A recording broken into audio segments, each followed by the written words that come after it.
Hey, how you doing? Twisted Ass 454 here. Found it. Anyway, I will be reading a story today out of Twisted Story Asylum, Volume 4. Anyway, this one is called Sharing is Caring. Now, for those of you that don't know, you know how in kindergarten they'd always tell you sharing is caring? Well, this chapter pretty much illustrates the point that sometimes that theory can go awry. In other words, go terribly wrong. Now, of course, this is only a fictitious story for the sole intent of entertainment. It does have a lot of offensive material in it, including racial slurs and whatnot. So if you offend easily, or at all for that matter, I would strongly suggest you leave this video while you have a chance. Shall we begin? Okay then.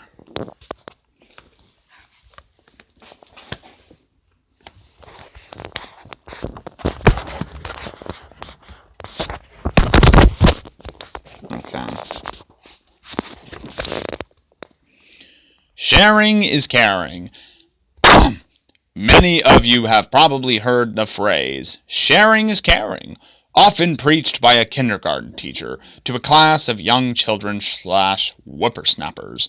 Sometimes the sharing is not worth the caring, or other times the caring is not worth the sharing.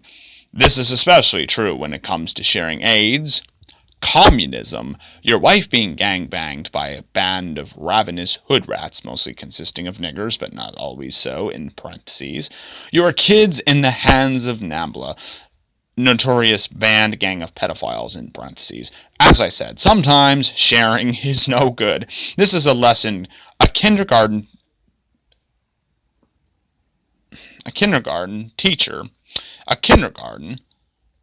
by the name of Mr. Haynes will learn the hard way.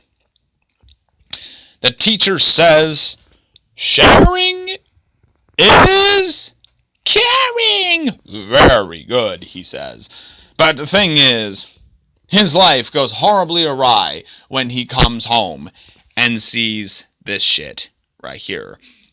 His wife being fucked by two disgusting niggers.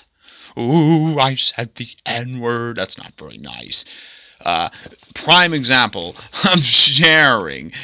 Is it worth the caring? And as you see, he becomes very, very angry to the point where he actually rips their heads off with his bare hands, chokes his wife, then holds his wife by the throat, impales her with a sword, and does a nice little draw cut, which opens her up, and, lots of blood comes out. The bowels haven't quite come out yet, but they're on their way. Oh, with a nice side of post-mortem shit. One of the Twisted Story Asylum signatures. Anyway, moving on. Let's rewind to 1917, the year of the Russian Revolution, in which communists, Bolsheviks in parentheses, led by Vladimir Lenin, essentially killed the Romanov family, along with other royalty, and friends of the Tsar Nicholas II, redistributed the wealth, money sharing in parentheses, and paved the way for Joseph Stalin, who would force everyone on collective farms. Now here is a depiction of a Bolshevik using a World War II style water-cooled machine gun to blast away the Romanovs in their final moments. I know it's not very nice. And there is Vladimir Lenin giving Tsar Nicholas's money away to the poor. But years later down the road, you see a couple of Jews fighting over a loaf of bread. He says, "Fuck you! That's bread for... Fuck you! That's bread for my family! That's bread for my family! No, it's mine, mofo!" And Joseph Stalin says, You need to share your food with me and your fellow commie homies. I know, I'm sorry, my Russian accent is fucking terrible. I'm sorry, I'm doing the best I can. And then he says, fuck you! Excuse me, punk! So anyway, Joseph Stalin sends them to the Gulag, where, as you can plainly see, the temperature is 40 below zero, and these guys are out there in rags, busting rocks with pickaxes, being whipped with horsewhips. See? Not very nice stuff, is it? Getting back to the present day, a ravenous pack of pedophiles rounds up some kids in a van and brings them to a secluded spot, in quotation marks. Fortunately, before any actual child molestation can take place, the Hells Angels come to the children's rescue, slaughtering the pedophiles with ruthless brutality, along with some creativity courtesy of the Hells Angels. Then, of course, the rescued children are offered jobs as dope smugglers and dealers, and then given more candy and other goodies that most parents would shell out. Sharing one's ass is caring, yeah, So anyway, here's the depiction of the pedo van, and he's taking away a young girl, and yeah, as you can see. You see, here the children have their standoff with the pedophiles. Don't ask me how they got a hold of broadswords. I really don't know. But they're holding them off, but, falling one by one. And then a biker gang. I couldn't really think of which gang, so I decided the Hells Angels come in there and they start slaughtering the pedophiles. Which, of course, in my opinion, this should be happening all over the world, because pedophiles are a disgusting group of people that should be fucking eradicated from the face of the earth. But anyway, that's neither here nor there. Well, there's a guy with a flail mace, and a guy with 2 pistols, and there's a guy getting his fucking junk chopped off while he's chained up. The methods of execution get more gruesome as the comic goes on. Here is some sort of homemade apparatus made from a V-twin Harley-Davidson engine with the exhaust pipes rigged up to some sort of dildo, open-ended dildo contraption, which of course would be shoved up the ass of the pedophile. So not only would it burn his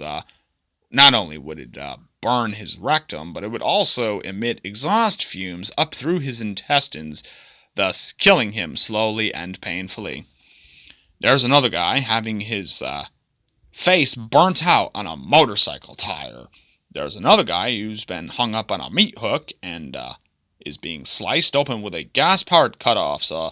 Now, for those of you that don't know what a gas-powered cutoff saw is, a gas-powered cutoff saw is it's a circular saw that oftentimes uses a diamond-coated blade, or sometimes an abrasive asphalt blade, for cutting things like concrete, steel, asphalt, among other hard materials. I know, right? Really. Here's the funny part. After the Hells Angels were through slaughtering the pedophiles, the children and Hells Angels all had a massive group hug. Then, all were offered jobs, yada, yada, yada. See, there's the picture of the bikers and all the little kids having a group hug. And there is the pile of the mutilated cadavers with the post-mortem shit and the flies and the stench and all that fun stuff. And there you see a child stuffing drugs in his ass that he's going to, sell or distribute or whatever, But the chapter is not over yet. Elsewhere, a couple of heroin addicts were loafing around in a condemned house, getting high, shooting up, the usual bullshit that goes with being a dope fiend. One addict says, "Damn it, I'm out of dope." Another addict says, "Here, you can have some of mine," and hands him a used syringe, in parentheses, heroin needle, and says sharing is caring. Minutes later, the generous addict says to the other addict, "I gave you my used needle, and guess what? I have HIV, or AIDS in parentheses, and now you got some too. Hey, sharing is caring, says the other one. Now there is Dope Fiend number 1, and there's Dope Fiend number 2 that now has AIDS. You see, he shared his AIDS with him through the needles. But, of course, at the end, justice prevails, and addict number 2 slices the throat of addict number 1. Yeah, okay, sharing is caring. Now, I'm taking all your dope. Oh, oh, oh, oh, oh, oh, I'm taking all your fucking dope. I know, it's not very nice, is it? Well, that's the end of the chapter.